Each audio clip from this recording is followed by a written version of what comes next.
तो आज हमारे पास ये सामग्री है जो भारतीय संविधान की एक बहुत ही खास ताकत पर रोशनी डालती है। रिट याचिकाएं मतलब रिट्स।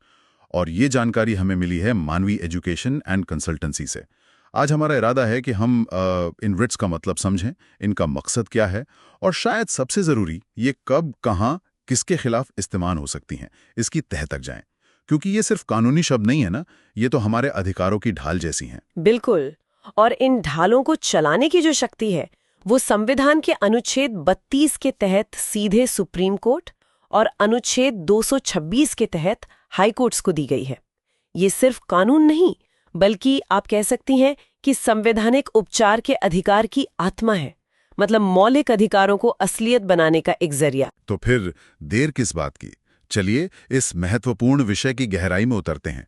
समझते हैं कि ये अलग अलग रिट्स हमारी आज़ादी और इंसाफ के लिए कैसे काम करती हैं। सबसे पहले उठाते हैं हेबियस कॉर्पस को। इसका मतलब बताया गया है शरीर को प्रस्तुत करो। सुनने में ही कितना वजनदार लगता है, जैसे किसी पुरानी कहानी का सीन हो। वजनदार है भी, और शायद सबसे बुनियादी भी। आप सोचिए, किसी को बस यूं ही उठाकर बंद कर दिया जाए बिना किसी कानूनी वजह के। हेबियस कॉर्पस इसी मनमानी के खिलाफ खड़ा होता है।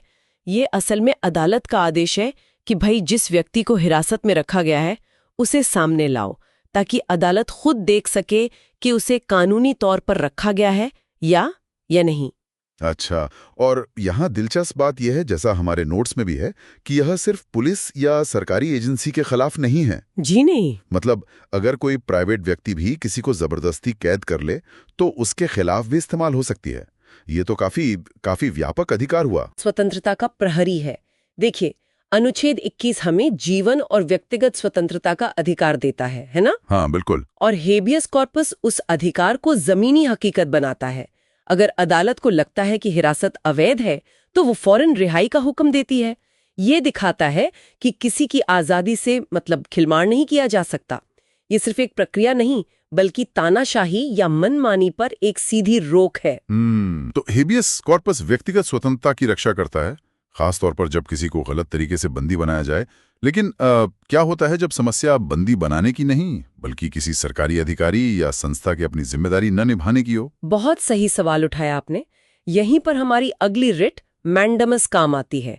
मैंडमस का शाब्दिक अर्थ है हम आदेश देते हैं। हम आदेश देते हैं? अच्छा। हाँ, ये एक तरह से अदालत का हुक्म है किसी सरकारी अधिकारी, निगम या यहाँ तक कि निचली अदालत को कि वो अपना वो कानूनी कर्तव्य निभाए जिसे करने से वो या तो इनकार कर रहे हैं या टालमटोल कर रहे हैं। मतलब अगर कोई सरकारी दफ्तर, मान लीजिए, मेरा काम बेवजह अटकाए बैठा है और वो काम करना उसकी कानूनी जिम्मेदारी है, तो इस रिट के जरिए अदालत उसे वो काम करने का आदेश दे सकती है। बिल्कुल, ये सरकारी मशीनरी को आप कह सकती हैं जवाबदेह बनाने का एक तरीका है। लेकिन हाँ, यहाँ एक पेच है, जैसा कि हमारे नोट्स भी इशारा करते हैं। अच्छा, क्या? ये रिट सिर्फ सार्वजनिक कर्तव्यों, पब्लिक ड्यूटीज के लिए है, यानी वो काम जो कानूनन उस अधिकारी या संस्था को सौंपे गए हैं। ये किसी निजी व्यक्ति को उसका निजी काम करने के लिए मजबूर नहीं कर सकती। और ना ही ये तब जारी होगी जब अधिकारी को फैसला लेने की छूट हो, मतलब डिस्क्रिशनरी पावर हो। ये सिर्फ तभी होगी जब उसका कोई स्पष्ट कानूनी कर्तव्य हो, एक मैंडेटरी ड्यूटी। अच्छा, ये फर्क समझना जरूरी है। यानी सिर्फ कानूनी जिम्मेदारियों के लिए, मनमर्जी वाले कामों के लिए नहीं। ठीक है, अब आते हैं तीसरी रिट पर, प्रोहिबिशन। इसका मतलब है रोकना या मना करना। ये मैंडमस के आदेश देने से तो बिल्कुल उल्टा लगता है। हाँ, ये एक तरह की कह लीजिए रेड लाइट है कोर्ट सिस्टम में। प्रोहिबिशन रिट तब जारी की जाती है जब कोई निचली अदालत या कोई ट्रिब्यूनल अपने अधिकार क्षेत्र से, मतलब अपनी जुरिस्डिक्शन से बाहर जाने की कोशिश कर रहा हो। जैसे मान लीजिए कोई मामला सुनने का अधिकार उस अदालत को है ही नहीं, फिर भी वो उस पर सुनवाई कर रही है, तो ऊपर की अदालत यानी हाई कोर्ट या सुप्रीम कोर्ट प्रोहिबिशन रिट जारी करके उसे वहीं रोक देगी। कहेगी रुको, ये तुम्हारे दायरे से बाहर है। यानी ये गलती होने का इंतजार नहीं करती, बल्कि उसे होते हुए ही रोक देती है। एक तरह से प्रिवेंटिव एक्शन हुआ ये तो। एकदम सही, प्रिवेंटिव। ये कार्यवाही के दौरान ही लागू होती है, फैसला सुनाई जाने से पहले। इसका मकसद है न्यायिक या अर्ध न्यायिक संस्थाओं को उनकी सीमाओं में रखना। और यहाँ ध्यान देने वाली बात यह है कि ये सिर्फ न्यायिक या अर्ध न्यायिक बॉडीज पर ही लागू होती है। मतलब मतलब वो संस्थाएं जो अदालत जैसा काम कर रही हैं, ये किसी प्रशासनिक अधिकारी को उसका रोजमर्रा का प्रशासनिक काम करने से नहीं रोक सकती। ठीक है। तो प्रोहिबिशन रोकता है जब कोई अपनी हद पार कर रहा हो, वो भी सुनवाई के दौरान। अब चौथी रिट है सर्टियोरारी। इसका मतलब बताया गया है और ज्यादा जानकारी देना या प्रमाणित करना। ये प्रोहिबिशन से कैसे अलग है, खासकर जब दोनों ही निचली अदालतों के अधिकार क्षेत्र से जुड़ी लग रही हैं? हाँ, ये एक बहुत अहम सवाल है आपका, क्योंकि दोनों में अक्सर लोग कंफ्यूज हो जाते हैं। देखिए, जैसा आपने कहा, प्रोहिबिशन कार्यवाही को रोकता है पहले, मतलब फैसला आने से पहले। लेकिन सर्टियोरारी तब काम आती है जब निचली अदालत या ट्रिब्यूनल अपना फैसला या आदेश सुना चुकी होती है। अच्छा, बाद में? हाँ, बाद में। अगर ऊपर की अदालत को लगता है कि वो फैसला बिना अधिकार क्षेत्र के दिया गया या उसमें कानून की कोई साफ स्पष्ट गलती है या फिर नेचुरल जस्टिस यानी प्राकृतिक न्याय के सिद्धांतों का उल्लंघन हुआ हो, जैसे कि दूसरे पक्ष को सुना ही नहीं, शायद। बिल्कुल, जैसे दूसरे पक्ष को सुने बिना फैसला दे देना, तो ऐसी सूरत में ऊपर की अदालत सर्टियोरारी रिट जारी करके उस फैसले को रद्द कर सकती है, मतलब क्वॉश कर सकती है। ओहो, तो प्रोहिबिशन एक तरह से स्टॉप बटन है और सर्टियोरारी अंडू या डिलीट बटन की तरह है, अगर कोई गलत फैसला आ गया हो तो। हाँ, आप ऐसा समझ सकती हैं। समझाने के लिए ये अच्छा तरीका है। प्रोहिबिशन निवारक है, प्रिवेंटिव, और सर्टियोरारी उपचारात्मक है, करेक्टिव। और प्रोहिबिशन की तरह ये भी मुख्य रूप से न्यायिक और अर्ध न्यायिक मामलों में ही लागू होती है। इस रिट के जरिए हाईकोर्ट या सुप्रीम कोर्ट निचली अदालत का पूरा रिकॉर्ड मंगवाकर उसकी जांच करती है, और अगर फैसला दोषपूर्ण पाया जाता है तो उसे खारिज कर देती है। ये न्याय की गुणवत्ता सुनिश्चित करने का एक तरीका है। ये अंतर वाकई महत्वपूर्ण है। एक रोकता है, दूसरा रद्द करता है। क्लियर है। चलिए, अब पांचवी और आखिरी रिट पर आते हैं। को वारंटो। इसका मतलब है किस अधिकार से, या आपका वारंट क्या है। ये तो नाम से ही थोड़ा जासूसी जैसा लगता है। हाँ, कह सकती है। ये रिट थोड़ी अलग है बाकियों से। इसका लेना देना किसी अदालती कार्रवाई से सीधे तौर पे नहीं, बल्कि किसी व्यक्ति के सार्वजनिक पद यानी पब्लिक ऑफिस पर बने रहने के अधिकार से है। अच्छा, कैसे? अगर कोई व्यक्ति किसी ऐसे सरकारी पद पर बैठा है जिसके लिए वो कानूनी तौर पर योग्य नहीं है, या मान लीजिए उसकी नियुक्ति ही अवैध तरीके से हुई है, तो कोई भी नागरिक, ध्यान दीजिए, कोई भी नागरिक, जरूरी नहीं कि पीड़ित व्यक्ति ही हो। अच्छा, कोई भी, हाँ, कोई भी जागरूक नागरिक क्वो वारंटो रिट के लिए अदालत जा सकता है।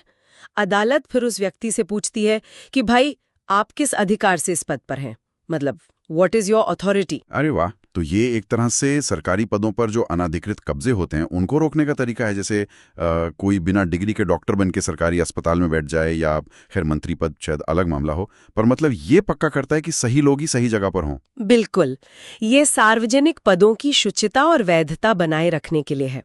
हमारे नोट्स भी यही बताते हैं कि ये सिर्फ स्थायी प्रकृति के सार्वजनिक पदों पर ही लागू होती है जो संविधान या किसी कानून द्वारा बनाए गए हों। ये किसी प्राइवेट कंपनी के मैनेजर या किसी अस्थायी कमेटी के सदस्य वगैरह पर लागू नहीं होंगे। और अगर अदालत पाती है कि उस व्यक्ति का उस पद पर दावा गलत है, अवैध है, तो उसे पद छोड़ने का आदेश दिया जा सकता है। ये लोकतंत्र में पारदर्शिता और कानून के शासन को मजबूत करता है। तो ये हैं वो 5 शक्तिशाली रिट्स। एक बार जल्दी से दोहरा लेते हैं। हैबियस कॉर्पस, गैर कानूनी हिरासत से बचाव जी। मैंडमस, सरकारी जिम्मेदारी निभाने का आदेश सही। प्रोहिबिशन, अधिकार क्षेत्र लांघने पर रोक कार्यवाही के दौरान। बिल्कुल। सर्टियोरारी, गलत न्यायिक फैसले को रद्द करना फैसले के बाद। हाँ। और को वारंटो, सार्वजनिक पद पर अधिकार की जांच। ये तो सचमुच नागरिकों के हाथ में संवैधानिक औजारों का एक पूरा सेट है। कमाल है। आपने बिल्कुल सही समझा। ये महज कानूनी प्रक्रियाएं नहीं है, ये संविधान की वो गारंटी है कि अगर कार्यपालिका या कभी कभी न्यायपालिका भी अपनी शक्तियों का दुरुपयोग करे या अपने कर्तव्यों की उपेक्षा करे, तो नागरिक सीधे उच्चतम या उच्च न्यायालय का दरवाजा खटखटा सकते हैं। हर रिट एक खास तरह की समस्या का समाधान है, और सब मिलकर ये सुनिश्चित करती हैं कि मौलिक अधिकारों का हनन न हो और सत्ता का संतुलन बना रहे। ये दिखाता है कि संविधान बनाने वालों ने शक्तियों के दुरुपयोग की आशंका को कितनी गंभीरता से लिया था। हाँ, ये तो है। तो आज हमने मानवी एजुकेशन एंड कंसल्टेंसी से मिली इस जानकारी के आधार पर इन 5 महत्वपूर्ण रिट याचिकाओं को काफी गहराई से समझा। ये जानकर वाकई मतलब एक तरह का सुकून मिलता है कि हमारे संविधान में नागरिकों के अधिकारों की हिफाजत और सरकारी कामकाज को सही दायरे में रखने के लिए इतने मजबूत इंतजाम मौजूद हैं। निश्चित रूप से। और ये जानना, जैसा मैं पहले भी कह रही थी, सिर्फ वकीलों या कानून के विद्यार्थियों के लिए ही जरूरी नहीं है। एक आम नागरिक के तौर पर यह समझना कि हमारे पास क्या संवैधानिक उपचार हैं, हमें ज्यादा जागरूक और सशक्त बनाता है। जानकारी अपने आप में एक ताकत है ना? खासकर जब बात अपने अधिकारों की हो। ये बहुत शक्तिशाली हैं, लेकिन अगर किसी को अपनी पूरी जिंदगी में कभी इनका इस्तेमाल करने की जरूरत ना पड़े, तो भी क्या सिर्फ इनके बारे में जानना ही आम नागरिक को रोजमर्रा की जिंदगी में कुछ अलग महसूस करा सकता है? कैसे व्यवस्था के साथ उनके रिश्ते में कोई फर्क पड़ता है, आपको लगता है? ये एक बहुत ही दिलचस्प नुक्ता उठाया आपने। मेरे ख्याल से हाँ, बिल्कुल फर्क पड़ता है। शायद सिर्फ ये एहसास कि अगर कभी नाइंसाफी हुई, अगर सत्ता ने कभी मनमानी की, तो न्याय पाने के लिए इतने शक्तिशाली रास्ते मौजूद हैं, शायद ये एहसास ही काफी है। ये एक सुरक्षा की भावना देता है, व्यवस्था में कहीं ना कहीं भरोसा बढ़ाता है, और हमें सिर्फ एक, जिसे कहते हैं, असहाय प्रजा नहीं, बल्कि अधिकारों से लैस एक नागरिक होने का बोध कराता है। ये ज्ञान हमें शायद अनजाने में ही रोजमर्रा में थोड़ा और निडर, थोड़ा और सजग बना देता है। सोचने वाली बात है ये।